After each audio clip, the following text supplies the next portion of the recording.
Good morning or good afternoon, depending on when you're joining us from. Ladies and gentlemen, we are here in this session today to discuss a really amazing topic, one that is of more and more importance, and is renewable energy in West Africa. As you know, West Africa is a market full of opportunities, and we are here today with three key experts that are going to talk to us today about what is going on there, where are the opportunities, and where is the most gains to be made from. So with me today, Jean-Jacques, tell us, introduce yourself shortly and where are you joining us from? Remember to unmute your microphone.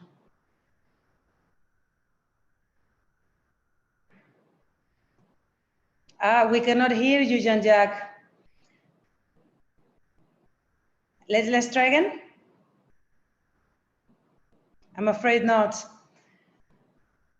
Maybe it's just maybe unplug your earphones. How about now? No, we can't hear you. Okay, let me just ask Nabil. Nabil, oh, now we can hear you. Hang on. Jean-Jacques, go on. Where are you joining us from? We lost him there. All right, Nabil. Can you hear me now? Can you hear me? Okay. So, sorry for the technical issue. From Abidjan, I'm managing partner for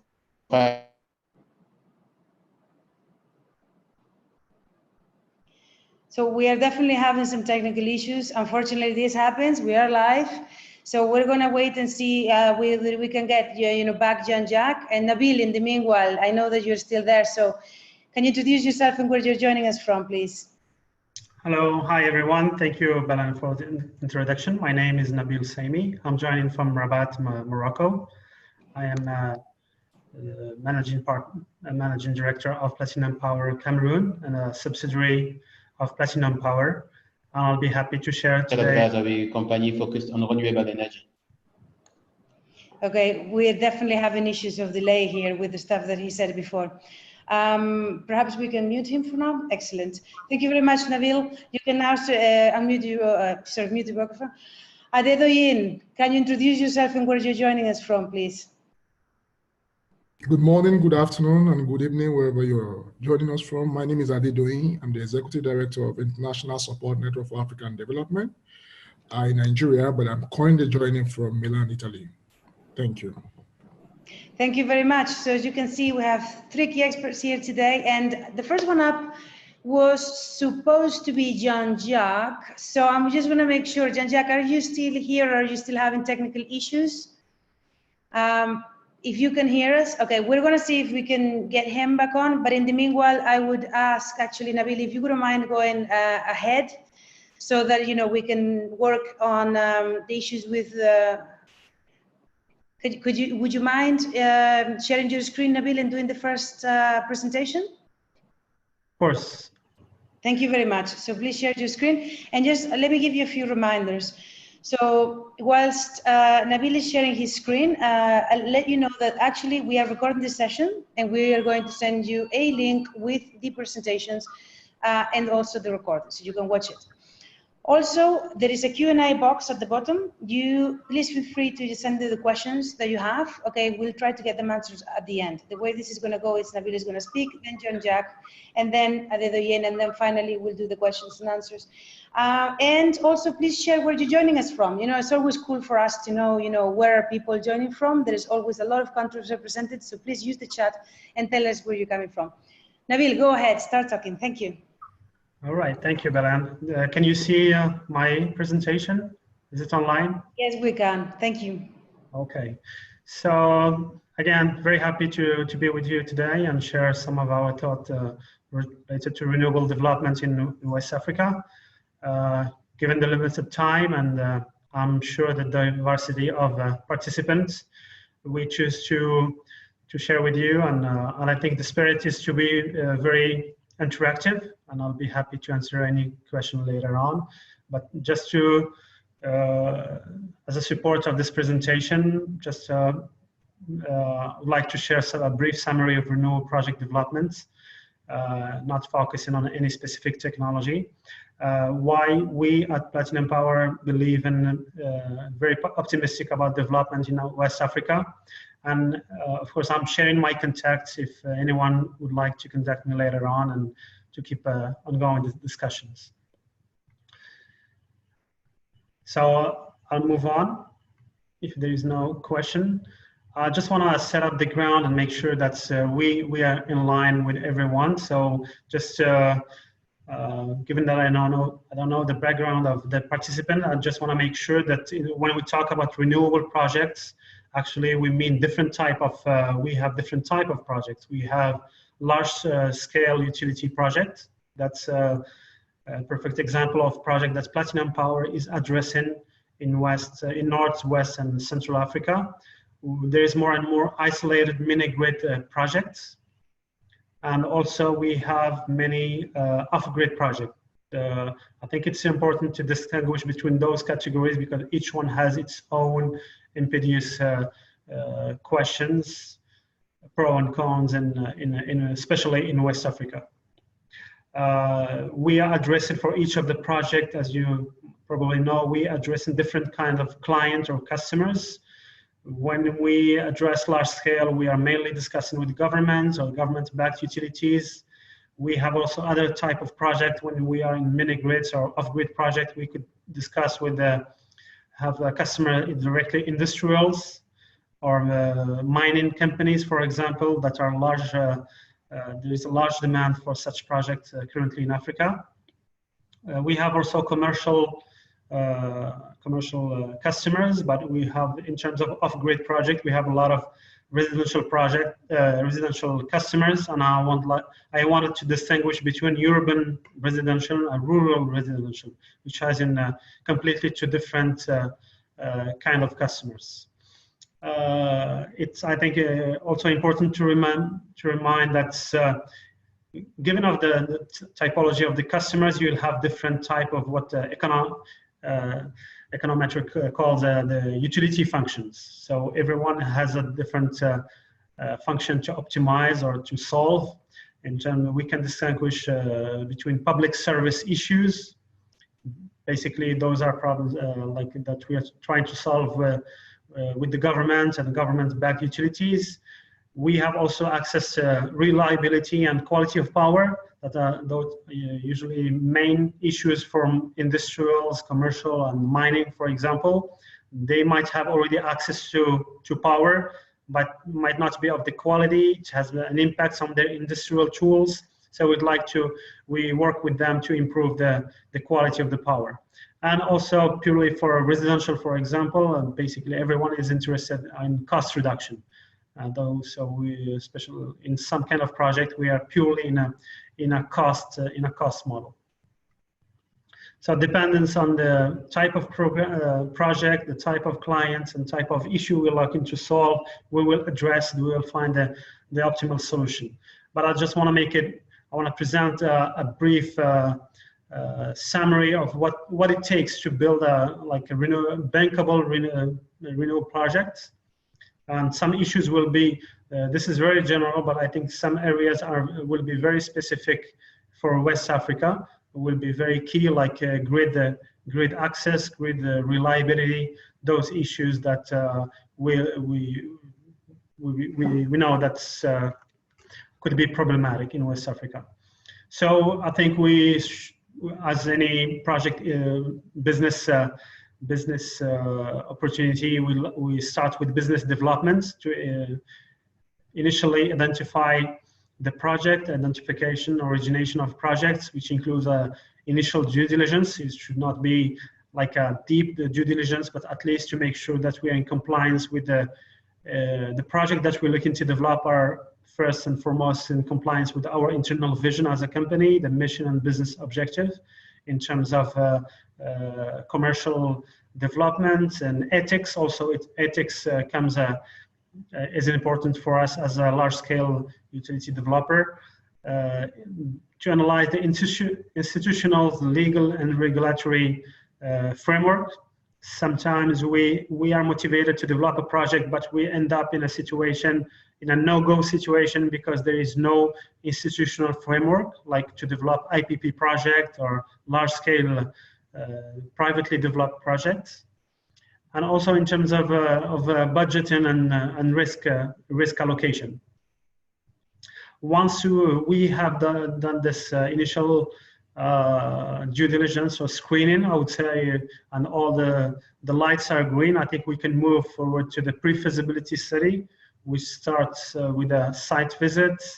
One recurrent issue, especially for solar and wind projects in Africa, is the availability of resource assessment, like wind data, solar data, which has key components of the evaluation, especially if we are in an IPP scheme. In terms of bankability, I think we cannot recommend enough to start as early as possible by ENS assessments, as this could be ENS stands for environmental and social assessments, to see if there is any major impact of the project on the environment, on the social, on the population, because that could be a showstopper from a bankability perspective. We start also by doing a rough cost benefit estimate, and then we're gonna integrate just to make sure this project could deliver. And then we start with designing an appropriate financial structure, like the scheme, the first scheme of the financial model, and of course to have our risk clearly identified. And then it's going to be, it's not a risk matrix at this stage, but just a risk identification that we're going to comment with the development of the project. Again, it's a step-by-step process. Once the pre-feasibility give us all the green lights, we move to next phase, which is a feasibility study. And this is mainly done to manage the risk and expectations of investors, of clients, and to make sure that we're not heavily investing in a project if we don't have those green lights. So on feasibility study, that's where we start really looking at the engineering of the projects, to assess the resources in more details, to have access to either to acquire data or to install measurement stations, being solar or wind or maybe hydro, because we do a lot of at Platinum Power, we do a lot of hydro project that's which is also considered a renewable projects. Starting to hiring the experts advisor if we don't have them internally, and most probably legal advisor, because those are key intervenants in the contractual components of the project. We can also have financial or technical advisor if need be. We need starting also going deeper in the site, starting doing the required surveys in terms of topography, geotechnical, geophysical, if we need to have better understanding of if there is a civil engineering works involved in the project. And then based on this previous information, we have an initial design and engineering schemes that we start using as a background to start our project, which will lead us to develop in more details our financial model to estimate our levelized cost of electricity, which is itself derivative from estimates of the CapEx, OpEx, also the IRR, and different financial requirements for the financial model.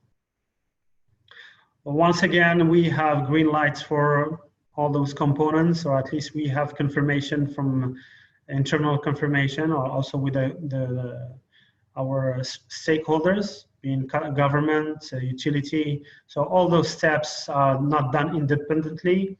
We always recommend to involve the stakeholders involved in the project, either government side, populations, for ENS components, utility for all the design and also the financial model. And once we have the green lights, we can go into more details and in the designing the facility, I would say, or the power plant. That's at the end of the year, and we're looking to develop. We go into more details about the permitting, and we know that could be a big issue, especially in Africa and also in West Africa in particular, where sometimes the permitting process is not clearly determined, or we have many intervenants for the same matter. Again, what I put in the background in orange color is, at the end of the day, what we look into develop or to have is an optimal risk allocation. A successful project starts with an optimal risk allocation. It's not because we have a PPA signed contract or we have a contract, a project allowed to us, it means that you're gonna go forward if we don't integrate all the stakeholders and we make sure that the risk are optimally allocated between the different intervenants. I think it's important to keep in mind this risk allocation, which is the key success factor for any project. Then once we had a detailed design and we are ready to move forward with the contractual and procurement side, I think we have a bunch of contracts and documents to be developed, and that's where all the legal, all the advisors need to be in sync, and that's where the role of a sponsor or the project manager is to make sure that everything is in sync between the legal document, the technical document, the financial documents, and that could be energy absorbing a lot of energy. Typical document that we have in this phase, we have PPA, draft grid access project, dispatch agreement with the grid manager. We have environmental and social management plan. We have health and safety issue. We have the EPC, like the construction contract, the O&M contracts.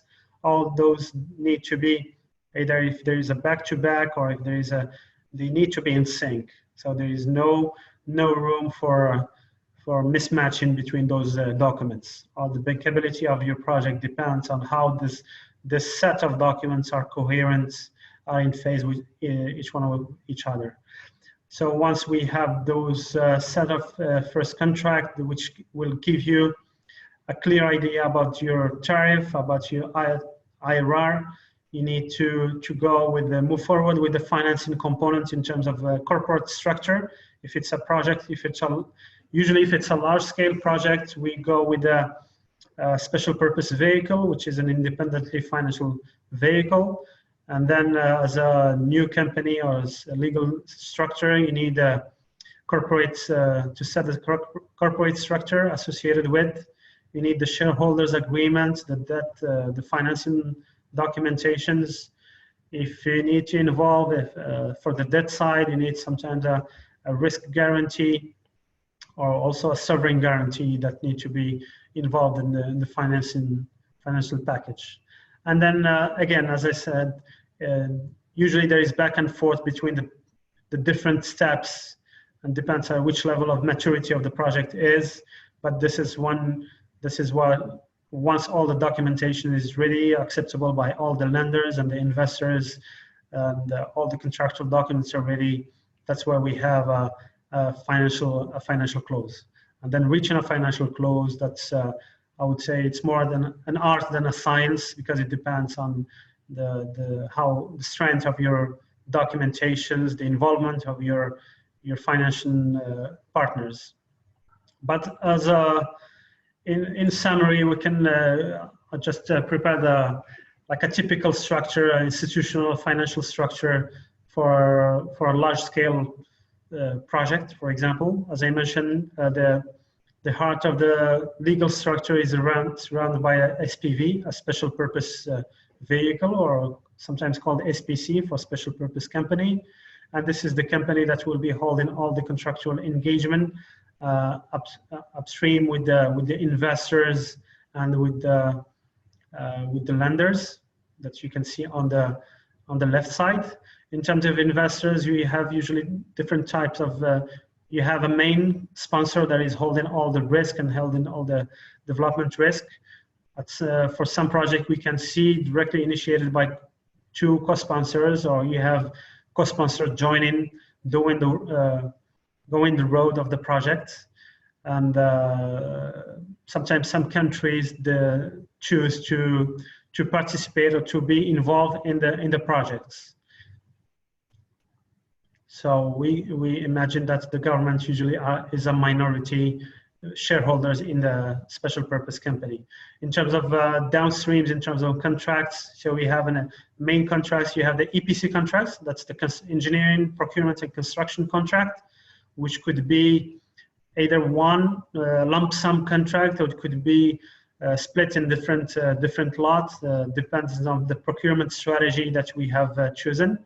And you have also an operation management contract that could be handled either for a short period or a long period, depending on the industrial strategy of the investors, if they want to handle the industrial operation risk or not. Main contract, set of contract to give life to this project, I would say usually you have the power purchase agreement with the customer. It's either a utility or it's directly the government-backed agency.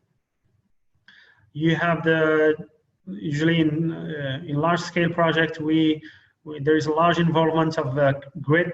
So we need to have strong grid access and dispatch agreement. It depends on each country if it's a large utility or if it's independent transmission system operator or a grid manager.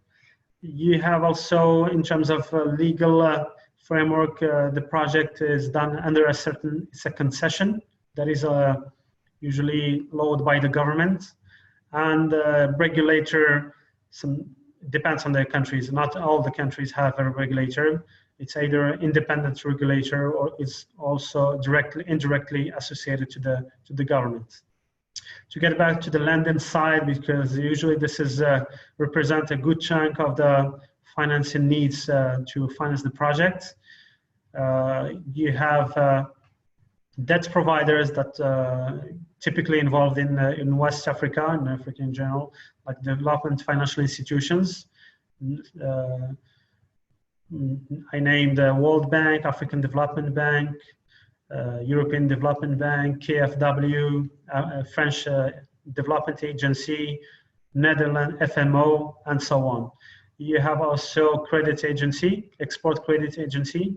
If you know exactly which component is going to be imported, you can get involved with the export credit agencies. Depends on the risk allocation. I think commercial banks are more and more ready to finance renewable energy projects. So usually they check minority finance components of the projects. And then again, depends, we can require it's not a necessity, absolute necessity to have a partial risk insurance or partial risk guarantee. So this is in general structure, does not depend on the technology, but it's mainly applied for large scale utility projects. So to get back to West Africa and why we believe that there is a large room and opportunities in West Africa coming years.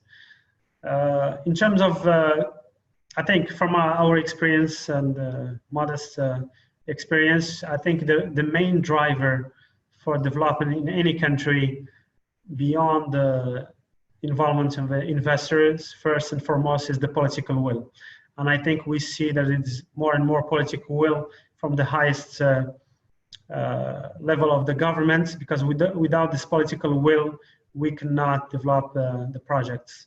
Not only the political will, that's why I separated the political will from the political commitment. So you can have political will, but again, when you see the budget, the national budget, how we measure the political commitments is the budget, national budget, to see if there is a clear indication in the budget, the skills that are put in at work for the projects. And I think there is more and more structure that are either in Côte d'Ivoire, for example, where there is large expertise, for example, with Côte d'Ivoire Energy, CIE, and there is a very good institutional framework. Also in Nigeria and many other countries, that we see more and more that there is this political will is going to become a political commitment with the right institutions and the right level of engagement. I think in West Africa is not lacking entrepreneurial skills, and my colleagues and the intervenants, I think, will confirm that. From our experience, we see that there is more and more, there is a lot of entrepreneurial skills in the markets. One fundamental reason is that there is the market fundamentals are sound and are good, especially for solar and wind. You know, we're talking about West Africa. There is a potential for wind, for hydro, and for solar, but I think the largest potential is by far is solar. And I think the region is largely they avoid the large solar resources. And as you know, the market costs of developing solar, especially from photovoltaic projects, are very competitive. And I think most countries, I think there is a great parity.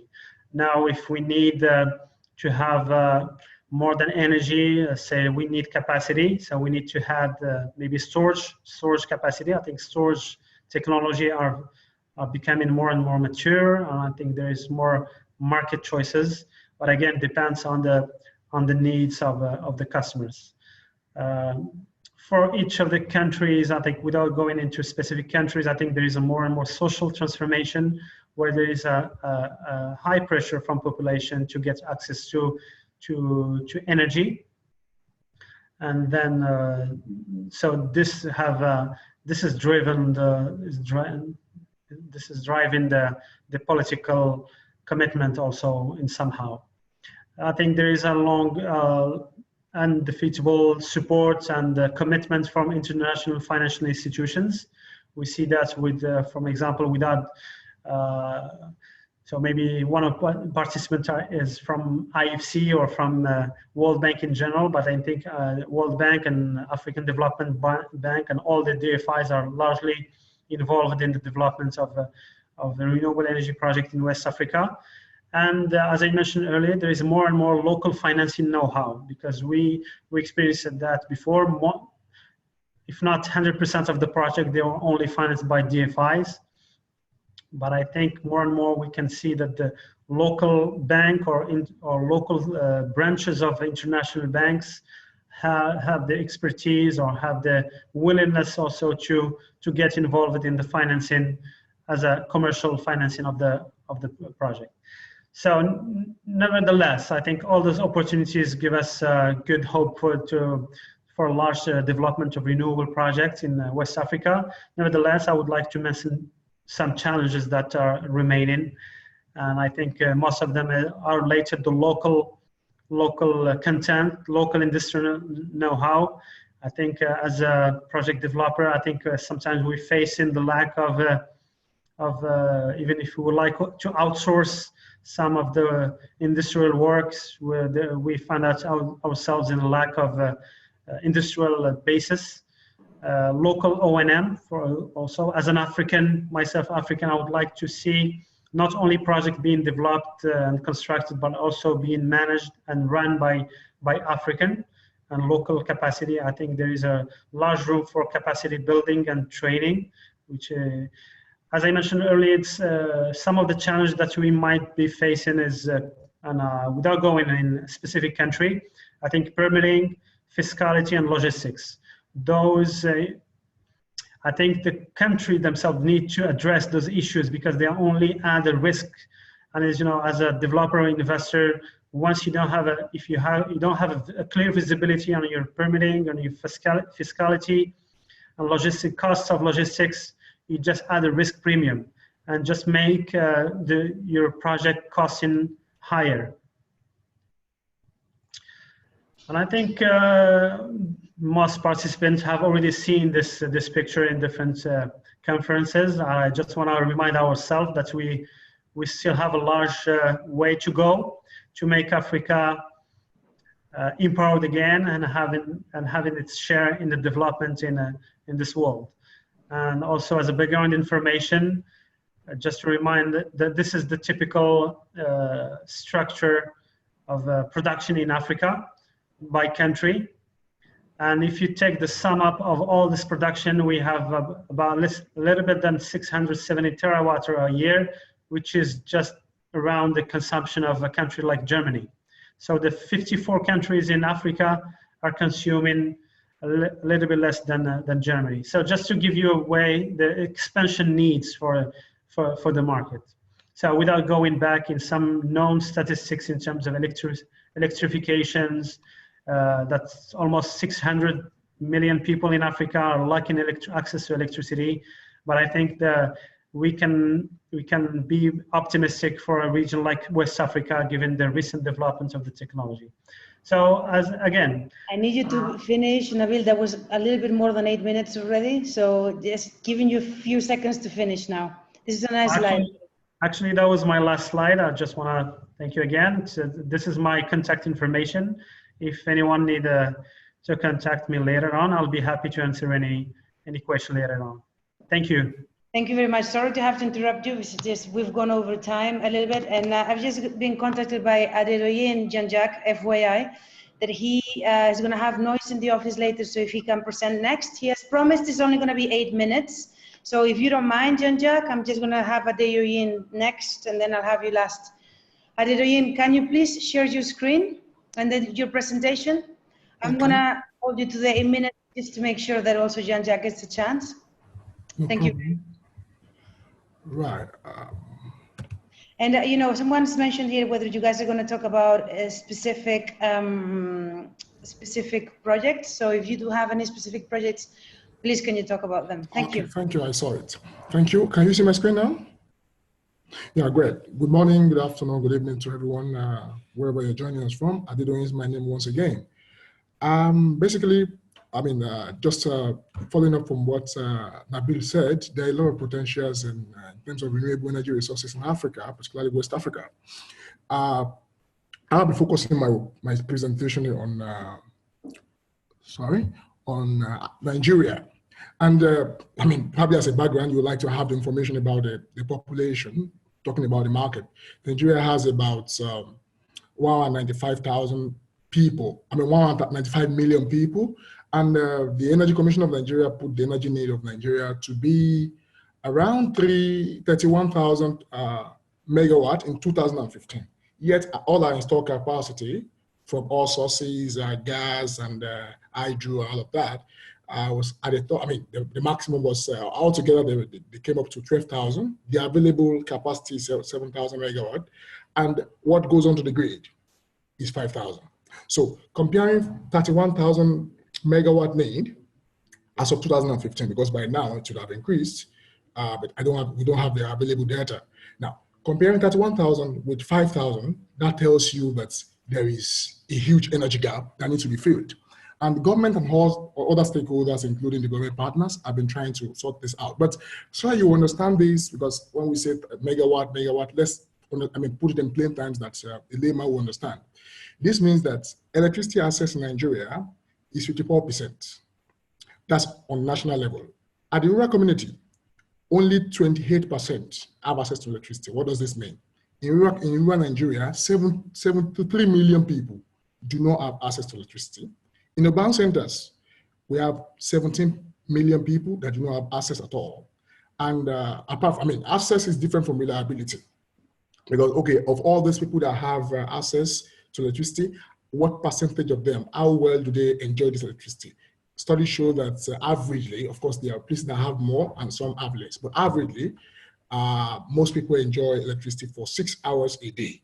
So the use of private generators is rampant, both with industries and also at the residential level.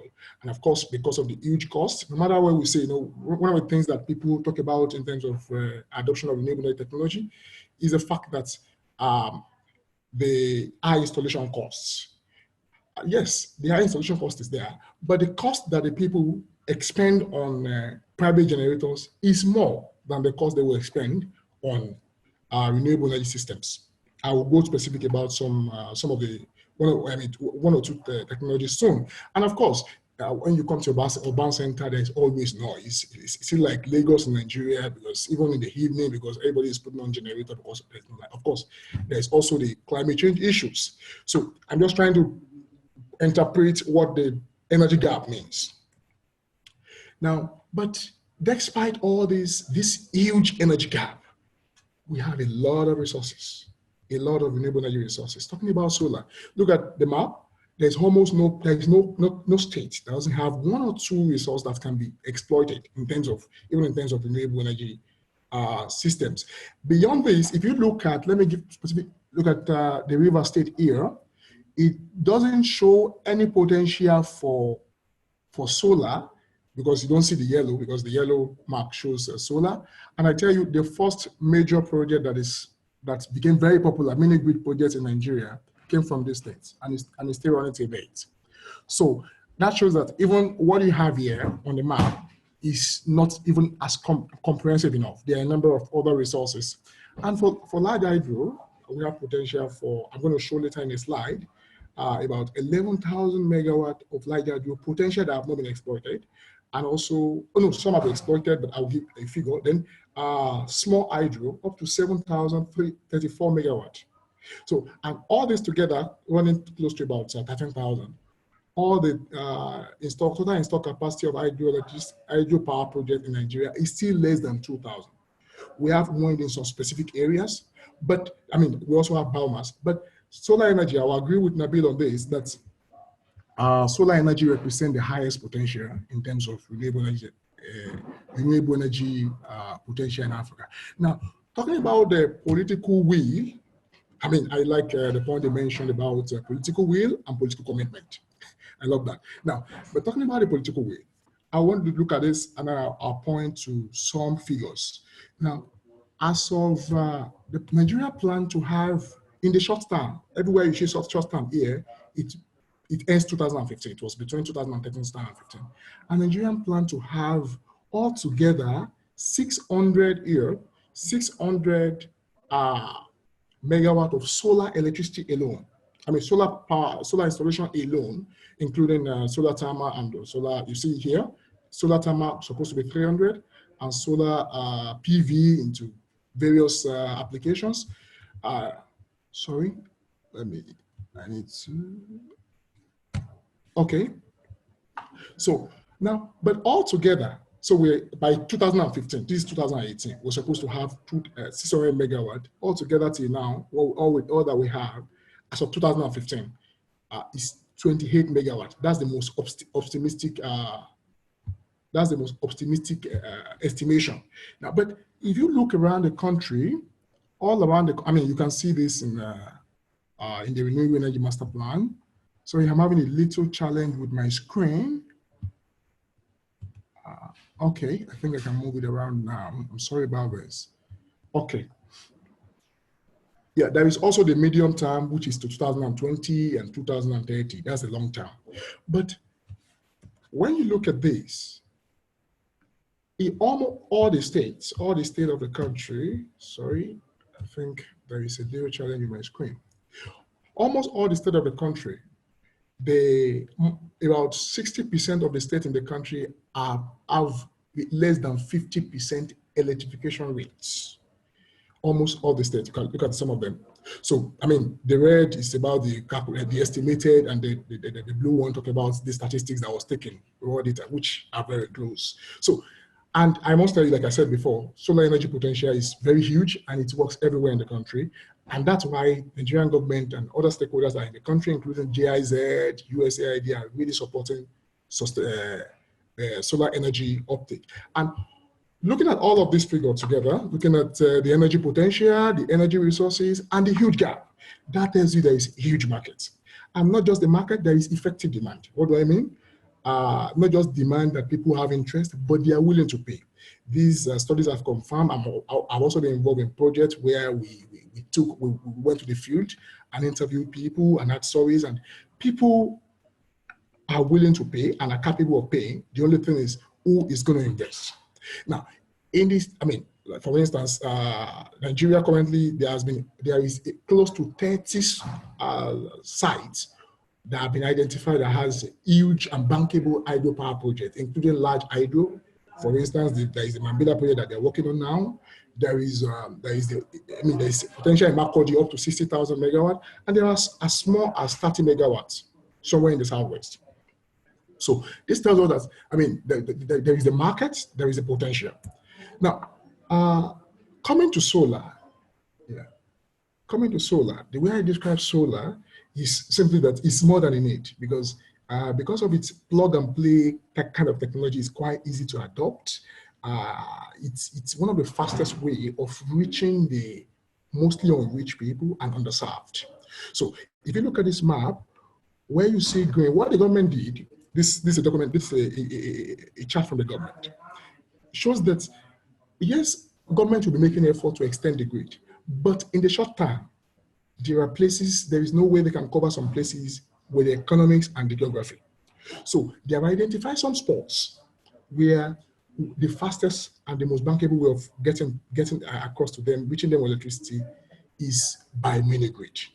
And I'll tell you why government is, I mean, everybody's supporting mini grid currently, because apart from the grid extension, they also want to be sure that if we provide electricity to them, it's not just to light up, just for electricity access, but they want to be sure that there is productive use of energy, particularly in the rural community. So mini grid as they identify as a means of addressing this. Therefore, the government is really, really supporting this. That'll be the last slide I'm going to present to talk about some of these things. And currently, there are a number of projects ongoing. Recently, the German agency in Nigeria supported about 5 mini grids in Nigeria. I think 4 of them have been commissioned recently. So, I mean, these things are working. People are willing to pay, and of course, they support the agency supports private sector, private organizations, and then they implement the projects. So, and the people are paying back by tariff. So it's a very bankable project. Now, talking about the business case, there are a few models that I've observed that work in Nigeria. For instance, the most popular one is the pay-as-you-go, because one of the issues that people have always had with, I mean, going for renewable technology, for instance, solar PV, is that, oh, yes. Just to let you know, a few minutes, 2 minutes, and you have to finish, just because you've also been like 12 minutes, and we just need to leave some time for Jean-Jacques. Okay. Pay-as-you-go, people have challenges, especially SMEs and household at the residential level. They have challenges to giving the money all at once to buy this system. So what a number of organizations now do is they supply the household, and then they pay some initial cost, and then they begin to pay the rest probably monthly and things like that. And this has been working for residential and businesses. I mean, that tells you that it works both in the urban and the rural center. For instance, the MTN Lumos has distributed over 100,000 solar home systems. There is A7 has distributed about 20,000. GVE project and a number of like that. And as part of government support, there are, I can share document on this. The government has set up support schemes in terms of tax-free for imports, and then rebate for organizations that even are going to use renewable energy sources as part of their energy mix. And currently, the government is supporting local investors up to about 50% grants for solar home system. Like this, but for the mini grid, this will be my last slide. Government is very particular about, government of Nigeria is very particular about the mini grid systems developing mini grid in Nigeria. And recently, I think last year, by May, they launched a regulation because one of the challenges, if I want to install, invest in mini grid system, how am I sure about the safety of my investment? What happens if the distribution company extend the grid to the area I'm covering within the next short time before I recoup my money? Therefore, there is this mini grid regulation that the government launched last year, And the aim is to incentivize and simplify market entrance by private investors and to let them know, okay, what will happen to your project if, just to provide a coverage for them and cover licensing, tariff, and technical standards. I can share document on this. And let me just give you a brief, and this is my last slide, actually. Now, mini grid is classified to 3, and basically 2, less than up to 100 kilowatt and up to 1,000, between 100 and 1,000 kilowatt, that's 1 megawatt. Now, for less than 100 kilowatts, the developer has 2 options. Either to register it, you can just register with the government, and that will just be to notify the government, and that you can do online. It's not difficult at all. But standard will not be enforced. The only, and then you don't have to, sorry, okay, 1 minute. Standard will not be enforced, and then it's based on agreement. The tariff and everything is based on agreement between the operator as the developer, and that is the investor, and the customers, just 60% of the community. And you just submit the document to the Regulatory Commission. But the challenge with that, okay. Seriously, 30 seconds, that's it. Okay, but there is a permit holder. That is the people that the government permits. For the registered ones, if the distribution company extends the grid to the region within extend the grid to the region you are covering, then there is no compensation. But for the permit holder, less than 100 kilowatts, you'll be covered. There will be a tripartite agreement before you even go into the project. And then you have to, but to be sure of that, you have to ensure some technical code and standard, and then the project has to be approved with the permits from the Regulatory Commission. But lastly, the tariff for any of this is not determined nationally because it has to be cost reflective of the investment. And what is very encouraging about it is that when you apply for this permit in 30 days, based on the ease of doing business executive order, which came later on, the permit is issued in just 30 days. So I think currently Nigeria is a very good place to invest in terms of renewable energy development in Nigeria. And I'll be willing to probably link up and then support anybody interested in investing in renewable energy and also to know more about it. Thank you. Thank you very much, Adedoyin. I never imagined you guys, we actually have now 10 minutes left, so I don't know if we're gonna have time for Q&As, but at least you guys are doing a really good job answering them live. So, by text. Jean-Jacques, your turn. Please share your screen. Actually, Adedoyin, can you stop sharing your screen so that Jean-Jacques can share his? Great, thank you very much. Go ahead, Jean-Jacques. Can you just say something to me to make sure we can hear you? You can hear me? Yes, perfect, thank you. Okay, fantastic. Hi, everybody. I'm Jean-Jacques, Managing Partner of Final Green, a financial advisory company focused on renewable energy. So, let me try to move.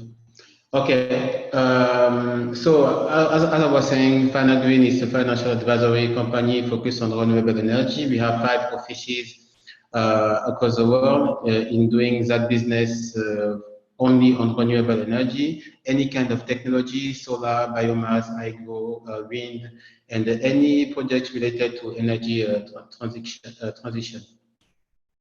So we provide a merger M&A advisory, project finance advisory, and strategic advisory. We can start from scratch with any project. We can come at the end of the development of any project.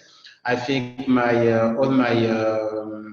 all the other panelists had said a lot of things, very important things, and I don't want to say again what they thought, but everything is true. It's not easy to start to do a project in Africa, especially in renewable energy space. I will try to be quick and more concise about renewable energy in Africa and the final green point of view.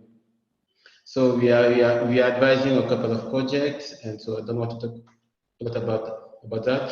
So when we say renewable energy in West Africa, everybody have to know that renewable energy is quite new here in that area.